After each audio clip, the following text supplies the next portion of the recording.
চাঁপাইনবাবগঞ্জ আদালতের মালখানায় লুটপাট হয় ২০২৪ সালের ৫ আগস্ট। ভাঙচুর চালিয়ে লুট হয় ৭০টি আগ্নেয়াস্ত্র, শত শত রাউন্ড গুলি।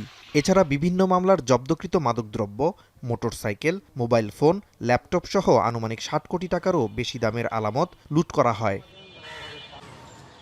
এসব আগ্নেয়াস্ত্র ১.৫ বছরেও উদ্ধার করতে পারেনি আইনশৃঙ্খলা বাহিনী।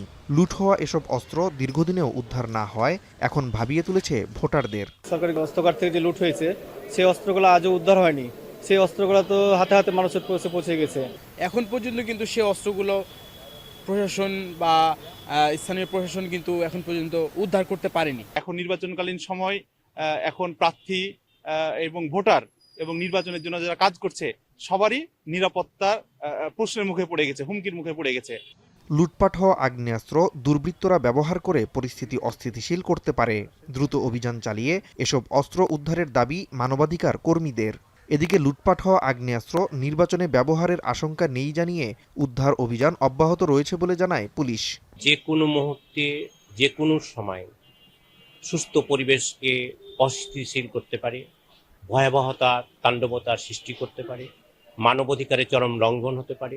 এই অস্ত্রগুলো চিরুনি অভিযানের মধ্য দিয়ে উদ্ধার করা খুবই প্রয়োজন। গোয়েন্দা তথ্য আছে, আমরা সেটা নিয়ে নিয়মিত অ্যানালাইসিস করছি এবং আমরা চেকপোস্ট পরিচালনা করছি। আমরা আপনারা জানেন যে অবৈধ দু একটি অস্ত্র আমরা উদ্ধার করেছি। তো আশা করছি যে নিরাপত্তা ঝুঁকি এখনো পর্যন্ত নাই।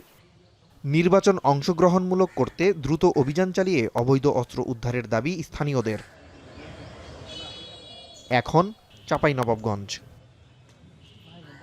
৭২ ঘন্টা ময়েশ্চার লক সমৃদ্ধ লিলি বডি ওয়াশ। শিয়া বাটারের গুডনেস স্কিন রিপেয়ার করে রাখে সফট ও গ্লোয়িং।